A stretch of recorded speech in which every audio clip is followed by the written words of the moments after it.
Hi guys, in today's video I'm going to ask the Bart AI what is money, and he's going to answer for all of us. There's a lot of people asking the same question. A lot of people every single day want to get more educated about the topic, so let's go over it. Money is a fascinating concept with surprising depth to it. At its core, it's an any item of record that people widely accept as a payment for goods and services, also as debt. Here are the three functions of money: medium of exchange, unit of account, and store of value. Ideally, money retains its purchasing power over time. In the previous video, guys, I gave you a very good breakdown since 1929 how much $1 lost of its value up to these days. You want to make sure you watch the previous video as well. The second function of the money is the unit of account. Money acts as a yardstick for measuring the value of different things. It's easier for us to know when we exchange things with others how much we give and how much we get, right? And last but not least, medium of exchange. This is the most basic function. Money allows us to avoid situation in which everyone might feel that they didn't get the good deal by simply accepting the exchange between one or another. Imagine trying to trade potatoes for a haircut without money, right? It's hard really to find out what is equivalent to what you actually give.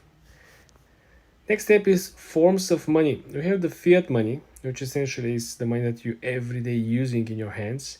Commodity money, historically things like gold, silver, even salt at some point was considered a very strong commodity. And of course, cryptocurrency. I like how Bart AI is upgrading the history as well. So how you actually understand the money and why understanding of the money impacts your life, right? Why this is important. Money isn't just about buying things, it plays a crucial role in shaping societies and economies. Do you know why that? Because think about how many countries around the world can brag that their currency is used worldwide. Think about how many countries can have that their currency is very strong, very important, doesn't lose value, right? This is why this is very, very important. So understanding money, its complexity can help us navigate the world and make informed decisions about our finances. This is why you understand while people, as much as they don't like particular, let's say, countries or economies or in political situations, they still wanna have majority of their wealth attached to particular currency, majority of their investments to be in particular country. This is why diversification, which we will cover in another video, is very, very important. But starting from the basics, understanding the functions of money, understanding why the money has different forms, as we went through the fiat money, the actual cash everyday in use, we have the commodities, the silver, gold, the precious metals, right? And the cryptocurrencies as of these days. And of course, a clear reminder about the functions of money. Three important functions: medium of exchange, unit of account, and store of value. This is what makes the money the most desirable thing around the world. For more tips and tricks like this, guys, subscribe and come back for more. Hi guys, in today's video we're having Bart AI answering the question, what is personal finance? This is very important topic, guys. Second lesson of the money education. The personal finance, in a nutshell, it's an art and science of managing your money to achieve your financial goals. Think of it like you're the captain of your own financial ship, and personal finance is your map and compass. It helps you navigate the sometimes choppy waters of the economy and steer your ship towards your desired destination. How nice the Bart AI put it. Here are some key areas of personal finance. Budgeting. This is the foundation of good financial management. It involves tracking your income and expenses and allocating your money towards your goals. Savings. This is where a lot of people are suffering.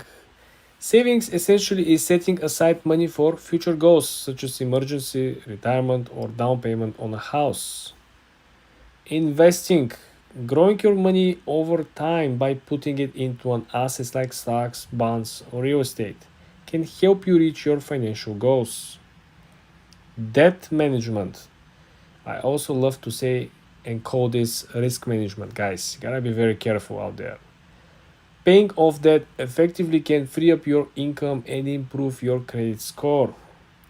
Insurance. Protecting yourself from financial risks such as illness, accidents, or property damage is important for peace of mind.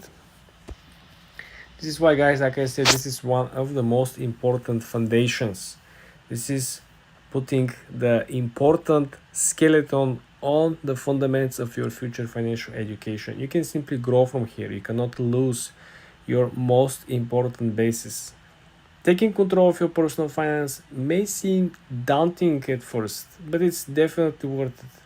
By making smart financial decisions today, you can secure a brighter and more financially stable future for yourself.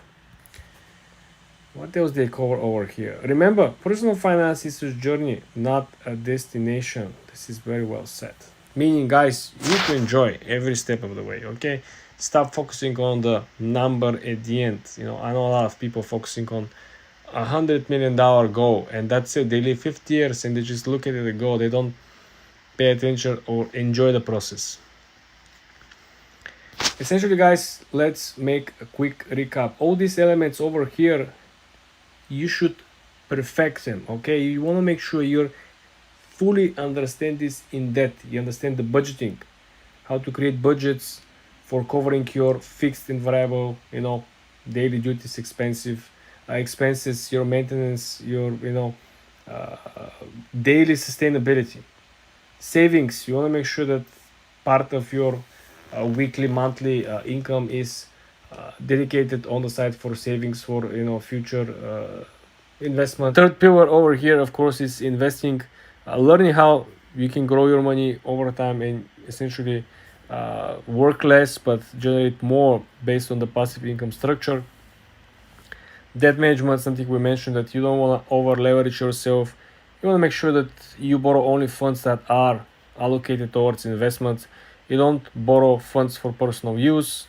And last but not least, insurance. I think insurance could be a good applicable in case of a business, right? And probably home insurance, if necessary, if you live on a location where a lot of natural disasters may appear. But aside from that, I think this is a very good foundation, guys, and you definitely get the idea where each one should focus if you're in the beginning of your financial journey. For more tips and tricks like this, guys, subscribe and come back for more. Hi guys, in today's video we're going to go over one of the most important subjects in finance. In other words, how to save money. This is very important because a lot of people want to save money, they want to save even more money, but they simply don't know how. In this example over here, guys, we're using the smartest chat GPT service from Bart AI, so we're gonna get the best summary of the information out there. So let's start with the basics. This is very short and comprehensive overview. Okay, guys, saving money can be daunting, but it's all about starting small and being consistent. First, of course, you need to cut your expenses. I know how bad this actually sounds. You need to track the spending, how much money you're spending on average every single month. Then you have to track on what you're actually spending. They want to focus that, one of the greatest expenses are, eating outside, transportation, things that you can actually can cut on will be cooking more food at home, eat more at home. Avoid impulse purchases, right? You need to wait a longer time to rethink why would you buy this item, why would you spend this money, do you really need this one? And what will be the impact not only on your life having the item, but on your budget as well. Cancel unused subscriptions. This is very, very good. There are companies out there who offer this service. They're gonna cancel your subscription. And again, challenge yourself. Try not to spend, try to save more. Create your own financial goals. I want to save $500 this month, and this is how you can track your progress and stay motivated, guys. This is it. The next step, of course, will be to boost your income. You can either do that passively or actively. You can find another job, or you can simply, resell some unused items. You can help someone with something, right? You can do some of the side hustles around the holidays. A lot of people are making a lot of money during holidays. The third option, of course, is to automate your savings. Once when you create your system, you know exactly how much money you can set aside to save every month, every week, and you just automate the process. So it will make things easier and you cannot make mistake. Last but not least, guys, you need to start small and you need to focus every step of the way. You're getting closer to your goal. It's not going to happen for a week. It's a long way home, but it's a sweet way home. Okay, guys? Subscribe and like this video. Hi guys, in today's video we're going to go over how you can do a crypto arbitrage. This is a very interesting opportunity. A lot of people have been focusing on this, and in this video, guys, I'm gonna walk you through alongside Bart AI. So you will learn the basics and you can make your own decision. Is it something for you or probably it is not? So let's start from the basics. First thing, you wanna identify price discrepancies. Essentially, this means that if you see something that is overvalued or undervalued, you probably want to take a position with or against. You need to use tools or platforms to compare prices of the same cryptocurrencies across multiple exchanges. For example, sometimes the price might be one at exchange 1 and different in exchange 2. If you are able to execute your trade on exchange 1 and sell it on the exchange 2, this could simply mean that there is a chance for you to make an arbitrage play trade. The second thing is that you want to look for significant differences that present profit opportunities. For example, early in the days of Bitcoin, in some exchanges, Bitcoin was trading around 12,000, while on the bigger exchanges, it couldn't be found for under 15,000. So this is discrepancy of around $2,000-$3,000 depending on the moment. Right, and certain people took advantage of this.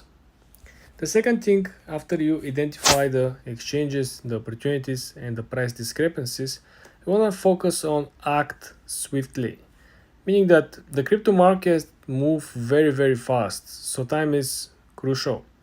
You want to make sure that you have the capability to execute trades almost simultaneously. Okay, so you will be able to capitalize on the price differences. Otherwise, if you think too much, or otherwise if your internet is not so good, or the connection or the actual broker is not reliable, you're not going to be able, and you're not going to only miss potentially the opportunity, but you might actually lose money. The third step is to focus on the common types of trades. So there are a couple of different types of arbitrage. We're going to focus on 3 of them. The first one is exchange arbitrage. This means that you buy on the lower price exchange and sell on the higher price exchange, something that I gave an example earlier. The second example is the triangular arbitrage, which essentially means you exploit price differences between 3 different cryptocurrencies. This is something a little more complicated for advanced traders, I would think so. The third option is the cross-border arbitrage, which means that you're taking advantage of price variations across exchanges in different countries. For example, in Asia, Singapore, the price of Bitcoin could be one, and in the US could be different. And whatever price makes more sense for you, you can essentially try to play the arbitrage deal, buy low and sell high. Not a financial advice.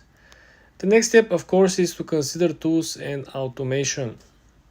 Manual arbitrage can be challenging due to the speed requirements, and you have to stay in front of the screen all the time. You simply cannot leave the trading desk. Many traders use specialized software of bots to automate the process, but again, this is another level. You're still a beginner. Just letting you know that this is something that exists, and this is something that some of them actually uses. Essential factors that determine are you going to be making money or you're going to be losing money, aside from your skills, of course.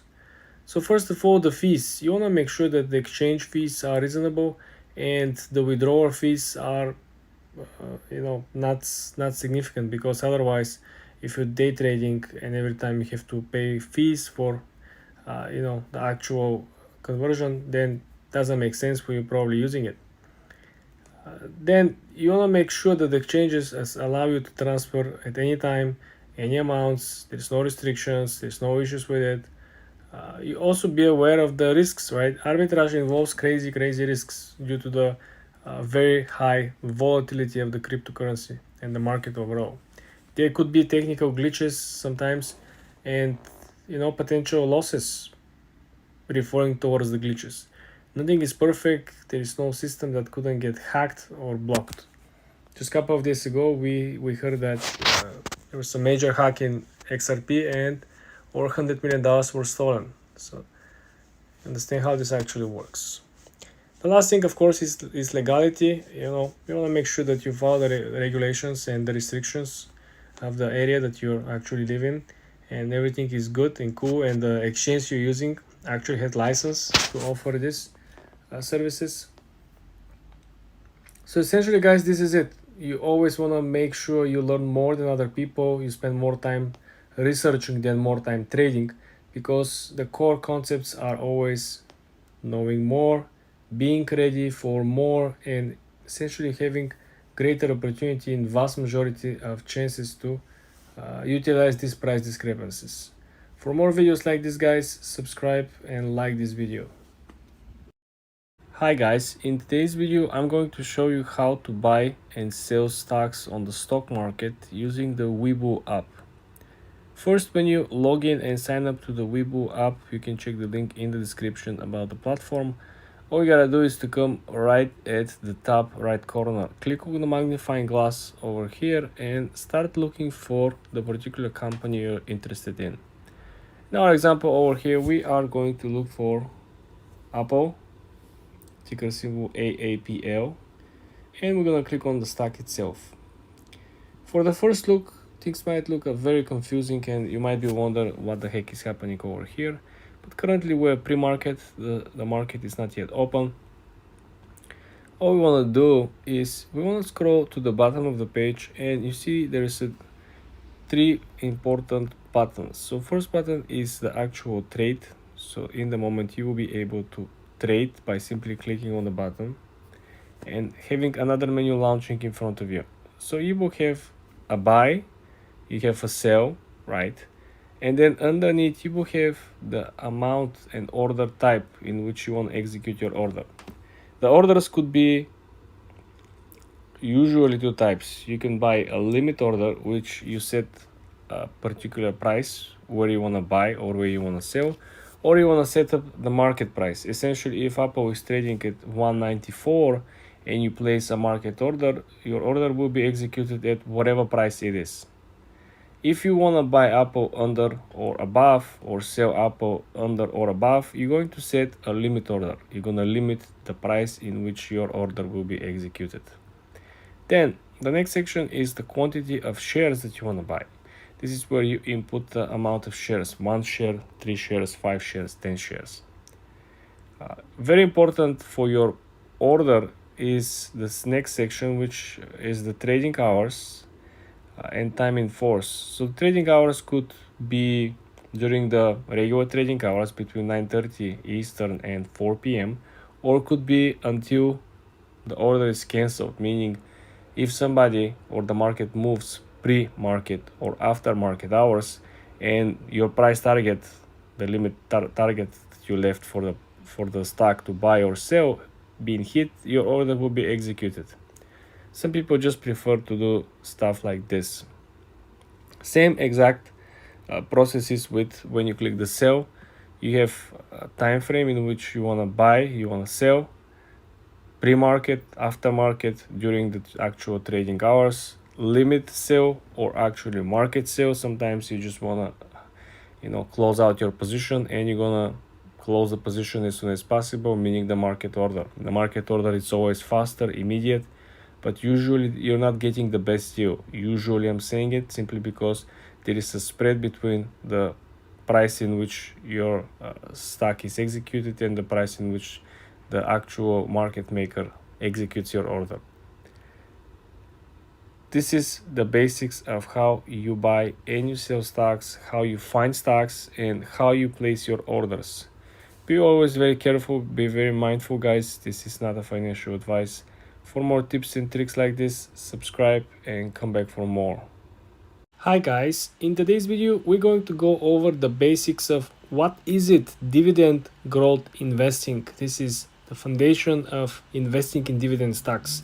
There's a huge interest about the topic. Let's dive into the details. We're using BART AI to summarize the most important and valid information out there. First of all, dividend growth investing is a specific strategy within the dividend investing that focuses on companies with a history of increasing their dividend payouts. Meaning, if a company used to pay 1% 10 years ago, then 2%, 3%, and currently is paying 7%, this is a growth investing dividend strategy. Investors aim to benefit from both growing income streams from the dividends and the potential capital appreciation of the company's stock. This is a rare occasion, guys, but it could happen. Everything is possible on the stock market. Here are the key differences between the usual dividend investing and the growth one. The regular dividend investing focuses on companies that pay a consistent dividends regardless of the growth, meaning the company might actually has its stock down for the last 5 years, but the dividend has been increasing. You can look AT&T, right? It was 8%, 7%. So the dividend has been fluctuating, but the stock price of the company has been going down. The second type is the actual topic of the video, which is dividend growth investing, which people essentially see companies that not only pay a very good dividends that increase over time, but the company stock sees appreciation, which is a double payout. This particular strategy, guys, targets companies with very strong financials and healthy earnings, companies that are not simply relying on debt to grow in the future, because they don't necessarily bother about the market cycles, about the economic cycles. Technology companies suffer a lot when the interest rates are high, simply because they are over leveraged, and maintaining their current obligations with the higher interest rates simply is killing their future growth. This is why, guys, you should always do your due diligence, but now you know a little more about dividend investing. For more videos like this, guys, subscribe and like this video. Hi guys, in today's video we're going to go over the strategy in which you could make money out of Section 8 in real estate for beginners, guys, okay? The first thing that you want to pay very close attention is that you need to become a Section 8 landlord. There are three main things that you should follow. First thing is that you need to rent to Section 8 voucher holders. These are people who qualify for government to pay a portion of their rent directly to you. This is why you will have much higher security and lower vacancy rates, typically based on the area's fair market rent and tenants' income. Second thing is you need to have the reduced vacancy rates. This is the big downside over here. Tenants with vouchers usually have a stable income, leading to a fewer vacancies and consistent rental income. But the downside is that the government is not stupid and they're not going to pay premium for your location. The third thing is that potentially lower maintenance costs. So some programs offer reimbursements for repairs and maintenance done according to the program guidance. This is relatively good news, because if something breaks in the house, electricity, plumbing, something, you might actually ask the government to pay and cover this sometimes. The second thing you need to consider is wholesaling Section 8 contracts. So how this actually works: first, you need to find a motivated sellers with property eligible for Section 8. Then you need to secure the property under contract at the below market price, below market value. Find an investor that is interested in the property and is willing to pay cash. And you want to let them know that this is eligible Section 8 property. This is very important. Then you need to assign the contract to the investor for a fee. This is the assignment fee. This is where the money are be making for you, okay? And then you can move on to the next step, which is essentially following the regulations and things that are in place from the government. You can also do something known as a double close, but this is a little more complicated, which means that you have to buy the property yourself and then resell it quickly to the investor for a profit, which is requires upfront costs and greater risk, as you may have guessed. What are the important notes and things that you should consider before we get into this? Regulations and requirements vary by location. So, guys, as a landlord, you want to make sure you're aware of the responsibilities that are coming with Section 8. You will need to comply with all the program inspections. They will be coming and checking, right? Is the heat working? Is the roof leaking? Is the water running? All these things. And you have to maintain the property much more and much better than the usual average tenants, okay? Because if something is wrong, the tenants, remember, they're paying with the government's money, so they're going to reach out to the government and might call out inspection. Also, wholesaling involves greater risk, not only for Section 8, but overall wholesaling. So you want to make sure you understand all the ups and downs, advantages, disadvantages, and what could go wrong at any given point. For more videos like this, guys, subscribe and like this video. Hi guys, in today's video we're going to go over what is Section 8 in real estate investing. First thing, guys, you want to pay very close attention. We have the best summary and the most up-to-date information from BART AI over here. So Section 8 in real estate investing usually involves renting a properties to tenants who receive a rental assistance from the government through the Housing Choice Voucher program. The quick breakdown will simply provide you with the pros and cons if you want to go after this route and you want to put your property for rent of the people who are benefit from these vouchers. So the pros of this particular program, essentially the rent is guaranteed, right? The government pays a portion of the rent directly to you, offering more stable income. So most likely this part of the rent will not have a default, most likely, because the government is the one covering for it. The second benefit is that you will have a reduced vacancy rates, because the government will most likely sign a long-term either lease, right, that will help you have a very predictable revenue stream, and you will not have any issues of missed payments or anything of sort.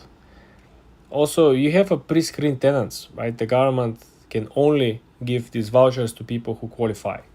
So the tenants will be pre-screened and they are credit worthless simply because they're backed by the government. What are the disadvantages of having a tenant from this particular voucher program? Well, there are a lot of regulations. Section 8, you must comply with the program rules, and you will have a lot of inspections, right? If something is bad, they can report to the government, and the government can send you, authorities to check on the property. Also, you're going to be collecting lower rent usually, simply because limited rent increases are priced in to this deal, because the government will not pay you premium for your property. That's for sure. They know the market values and they know how to actually lowball you. Also, another disadvantage is the potential tenant issues, right? The government assistance doesn't guarantee problem-free tenants. They might think about people who gather the voucher are people with a low income. So some of these people might not be willing to maintain the property, to be a good tenant. They might be, who knows, criminals or whatever. So be very mindful of this. You have no power over the selection. The government selects them, the government gives them the money, and the government puts them into your property. So you want to make sure that you're aware of this. They might put illegal migrants through some of the programs as well. Section 8 offers stable income. Overall, this is what you're gonna get. You're gonna get lower vacancy rates, right? You're gonna get pre-screening of the tenants, but you're going to collect less rent. You're going to have to report and comply with the rules of the program, and you might have to report to the government more often than the usual renting business. For more videos like this, guys, subscribe and follow for more.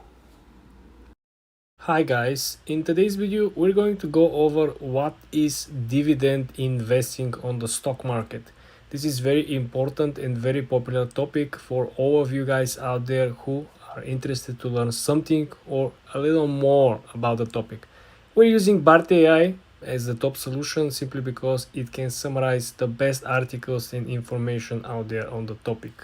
Let's dive in. So, what is it? Dividend investing is a strategy that focuses on buying stocks of companies that pay regular dividends, which essentially is a portion of the company's profits distributed to the shareholders.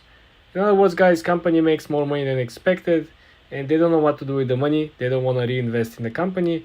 They just want to give the money as a thank you to the investors and shareholders. Here is a quick breakdown how this actually works in practice. First of all, income. You will receive regular cash payments from the companies you invest in. For example, you go and you buy Coca-Cola, you hold the shares until the dividend date comes, and you're going to receive a small payment. Growth. The companies you invest in may not see their stock price increase over time. This is the reason for they don't want to reinvest in the company. They are okay where the company sits right now. This is why they have the dividend program. Third, focus. You prioritize companies with history of paying consistent dividend. This is not a financial advice, but you can look at companies such as Procter & Gamble, which has been paying dividend for the last 20-30 years. Also, you want to make sure that the chart and the graphs are consistent, meaning you don't want to see companies which used to pay 8, 9, 10% dividend and now they're paying 1, right, or 2%. So you want to see consistency. You want to see someone that has been paying 4, 5% consistently for the last 10 plus years. And usually stocks or companies that paying 9, 10 or above this range percent dividend are usually very, very risky. The higher the percent of dividend is that this means that the company actually needs investors to buy the shares, needs to raise capital, needs to find the solution to fill the potential gaps in the actual revenue or the potential balance sheet. So you need to be very cautious, and you also have to do your research and due diligence. Don't simply go and read on Yahoo Finance top 5 dividend stocks and go out and buy them. You need to go out there and do your own research. For more videos like this, guys, subscribe and like this video. Hi guys, in today's video I'm going to ask Bart AI to create the perfect dividend portfolio for us. This is very important, and if you haven't seen our previous tutorials or case studies on Bart AI, you want to make sure that you go ahead and you watch each of these so you can see what kind of amazing results we achieved. Let's jump into this video over here. Please create well diversified dividend portfolio with a budget of $10,000. Let's see what the Bart AI will grasp around the Wall Street Journal, Business Insider, Financial Times, all these medias. Let's see. Building what diversified portfolio, overall strategy. Okay. Diversification, mitigation of the risk, mix of high yield and moderate yield stocks, provide a balance between income and capital appreciation. Potential, focus on blue chip and established companies. Prioritize financial stability and consistent dividend payout history. Allocation, distribute your budget across different sectors. Okay guys, potential portfolio choices, approximately $2,000 per sector. Perfect. I think this is going to be one of the best case studies so far. So consumer staples, Costco. Okay, Costco is paying around 1.1% currently dividend yield. Pepsi, it's paying 2.6%. Utilities, Next Era Energy, renewable energy leader, around 2.2%. Con Edison, 4.3% currently. Financials, JP Morgan, 2.6%. Bank of America, 2.8%. Technology, Microsoft is paying 1.2%, Apple is paying 0.6%. Wow, Microsoft is paying double. Healthcare, Johnson & Johnson, 2.7%. Pfizer, 3.1%. Please note, this is sample portfolio, okay? And individual stock performance can vary. That's correct. This is not a financial advice. We're just experimenting the power of the AI. I think this is very interesting prompt, guys. You want to make sure that you do your own research and due diligence. For more videos like this, guys, subscribe and like this video.